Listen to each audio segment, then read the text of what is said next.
공직선거법 위반 혐의로 기소된 영북 지역 시장군수의 1심 판결에서 이경일 고성군수는 당선 무효형, 속초시장과 양양군수는 벌금형을 선고받았습니다. 감사원이 강릉시의 인사규정 위반을 지적하는 등 강릉시정이 도마 위에 올랐습니다. 공무원 노조와 시민단체의 비판이 이어지고 있습니다. 동해시 화장장 이전 신축 사업이 순조롭습니다. 동해시와 사업 예정지 주민들이 협약을 맺고 2021년까지 공사를 끝내기로 했습니다. 대출 상담을 받고 체크카드를 배달기사에게 건네줬다. 보이스피싱 피의자로 몰리는 사례가 늘고 있어 주의가 요구됩니다. 시청자 여러분 안녕하십니까? 뉴스데스크 강원입니다. 공직선거법 위반으로 기소된 속초 고성 양양의 시장군수 3명에 대한 1심 선고 재판이 열렸습니다. 이경일 고성군수는 당선 무효형을 받았고 속초시장과 양양군수에게는 직무 수행에 영향이 없는 벌금형이 내려졌습니다. 김영호 기자가 보도합니다. 춘천지방법원 속초지원 형사재판부는 제3자를 끌어들여 선거 사무원들에게 법정 수당 외의 돈을 제공한 이경일 군수에게 징역 8개월의 실형을 선고했습니다. 재판부는 이 군수가 혐의를 부인하며 다른 사람에게 허위 자백까지 종용해 중형이 불가피했다고 밝혔습니다. 또 제3자에게 금액을 요구한 행위가 당선 후 지속적인 이권 개입과 지자체 업무 행위에 해를 끼칠 수 있는 빌미를 줄 수 있다며 선고 이유를 밝혔습니다. 다만 고성군의 산불 피해 복구와 본인의 방어권 보호 차원에서 법정 구속을 하지는 않았습니다. 대응을 해야죠. 어떤 대응을 말씀하시는 건지. 또 제2심에 또 올라가서 대응을 해야 될 것 같습니다. 항소를 하실 예정이라는 말씀이시죠? 네. 선거 방송 토론회에서 허위 사실을 공표해 상대 후보의 명예를 훼손한 혐의로 기소된 김철수 속초시장은 1심에서 벌금 300만 원의 선고를 유예받았습니다. 재판부는 김 시장의 발언이 허위 사실로 인정되지만 선거 당락에는 크게 영향을 주지 않은 것으로 판단된다며 선고를 유예했습니다. 1심 판결이 그대로 유지되면 시장직을 유지할 수 있게 됩니다. 재판부 판결을 감사하게 생각을 하고요. 시민들에게 그동안 심려를 끼쳐진 부분을 일로서 보답을 하려고 합니다. 기부 행위와 사전 선거운동 혐의로 기소된 김진아 양양 군수는 1심에서 군수직을 유지할 수 있는 벌금 70만 원을 받았습니다. 재판부는 노인 회원에게 여행 경비를 지원한 건 정상적인 업무 수행으로 봤지만 선거를 앞두고 식사 모임에서 재임 중 성과와 향후 군정 계획을 말한 건 잘못이라고 판결했습니다. 앞서 검찰은 김진아 군수에게 징역 1년 6월을 구형했습니다. 일하는 직무에 전 스스로 충실했을 뿐입니다. 이번 판결 나온 거에 대한 벌금 70만 원에 대한 판결에 대해서는 어떻게 생각하시는지도. 사법부에서 알아서 판단했을 겁니다. 영북 지역 시장 군수 3명의 1심 선고에 대한 검찰의 항소 여부도 주목되고 있습니다. 영북 지역 3개 시군 가운데 한 곳에서만 당선 무효에 해당되는 선고가 내려지면서 행정 공백에 큰 혼란은 피했다는 반응이 나오고 있습니다. MBC 뉴스 김영호입니다. 최근 감사원이 강릉시의 국장급 인사에 대해 기관 주의를 촉구하는 등 시정 운영이 도마 위에 오르고 있습니다. 인사 행정뿐만 아니라 기관 운영도 잡음을 일으키며 비판이 쏟아지고 있습니다. 보도에 조규환 기자입니다. 지난해 7월 민선 7기가 출범한 이후 김한근 강릉시장은 국장급 인사를 단행했습니다. 이 과정에서 김 시장은 승진 요건을 갖추지 못한 인사를 직무 대리로 임명해 일부 시의원들과 시민단체의 질타가 이어졌습니다. 결국 감사원 감사가 시작됐고 최근 관련 규정을 위반했다는 결과가 나와 파장이 일고 있습니다. 강릉시의 행정이 구설에 오른 것은 이뿐만이 아닙니다. 인사와 기관 관리에 있어서도 잡음이 끊이지 않고 있습니다. 간부 공무원이 공무상 비밀누설 혐의로 징역 1년의 검찰 구형을 받았는데 직원들을 상대로 탄원서를 받고 있어 물의를 일으키고 있습니다. 이런데도 강릉시는 직무에서 배제하기는커녕 오히려 감싸기에 급급하다는 지적이 나오고 있습니다.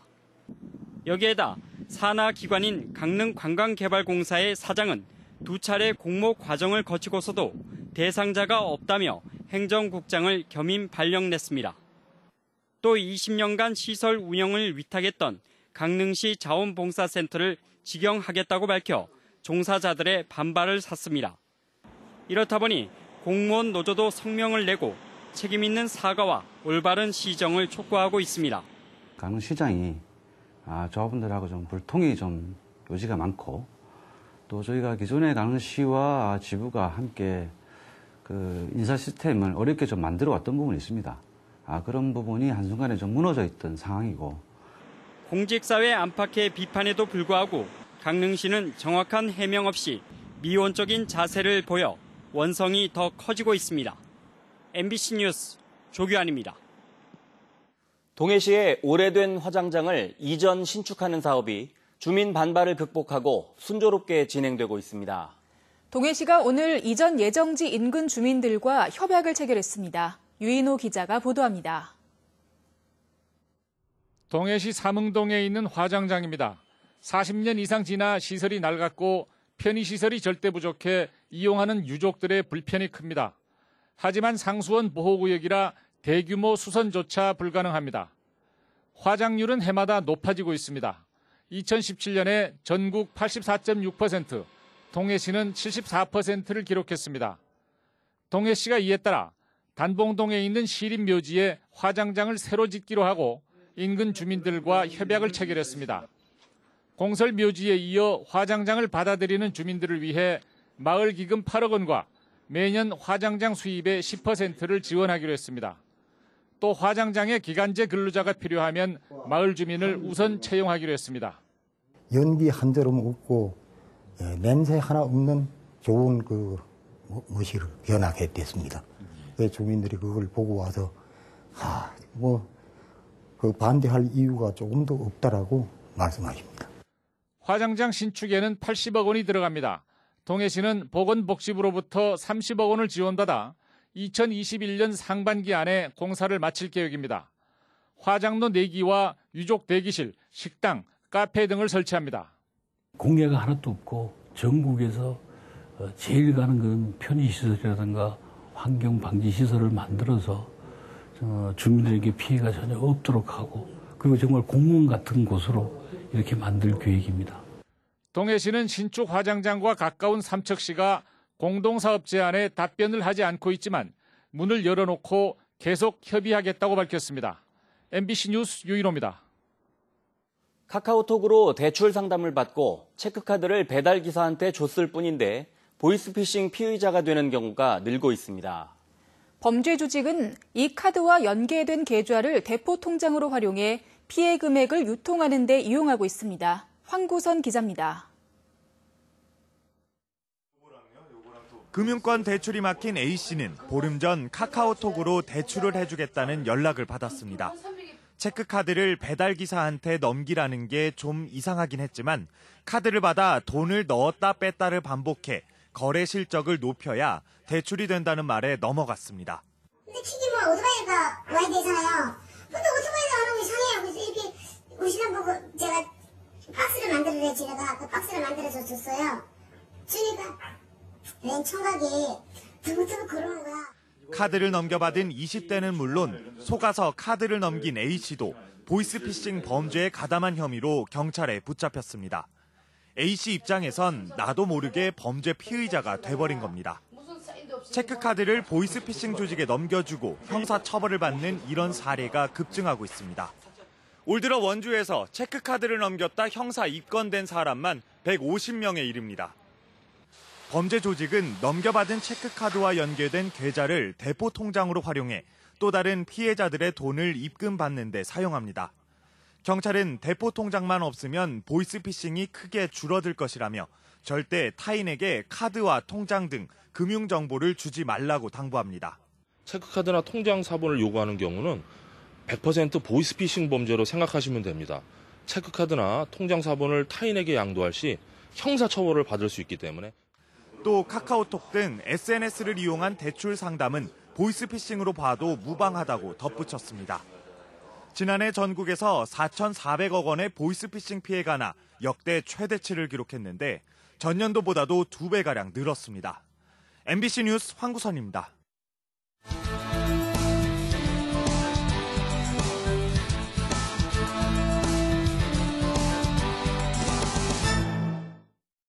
동해안 평지와 산지, 태백에 건조경보가 발효됐습니다. 영동 지역은 대기가 매우 건조한 가운데 내일 아침까지 바람이 매우 강하게 불겠습니다. 또 당분간 비 소식이 없어 산불 등 화재 예방과 시설물 관리에 유의하시기 바랍니다. 헝가리 부다페스트 다뉴브 강에서 한국인 관광객 33명을 태운 유람선이 침몰한 가운데 강릉시에 주소를 둔 2명이 실종된 것으로 확인됐습니다. 강원도와 강릉시에 따르면 강릉시 교동 61살 장모 씨와 57살 박모 씨가 동유럽 여행을 떠났다가 헝가리에서 이번 유람선 침몰 사고로 실종됐습니다. 실종자 2명은 부부로 알려졌고 강릉에 사는 가족들은 사고 소식을 접한 뒤 외교부와 여행사의 지원을 받아 사고 현장으로 곧 떠날 것으로 알려졌습니다. 속초 고성 산불 피해 이재민들이 피해 대책 마련을 촉구하며 나흘째 집회를 이어갔습니다. 속초 산불 피해자와 고성 상공인 비상대책위원회 회원 40여 명은 오늘 속초시청 앞에서 집회를 열고 전액 보상과 중소상공인 지원 보상책 등을 정부에 요구했습니다. 산불 피해 비대위는 다음 주에 한국전력 서울본부와 청와대 앞에서 상경 집회를 열 계획입니다. 홍천에서 열리는 제54회 강원도민 체육대회를 밝혀줄 성화가 오늘 오전 태백산 천재단에서 체화됐습니다. 오늘 체화 행사는 재래와 칠선녀 성모 성화 체화 순으로 진행됐고 봉송주자에게 전달돼 오늘 오후 홍천군청 광장에 안치됐습니다.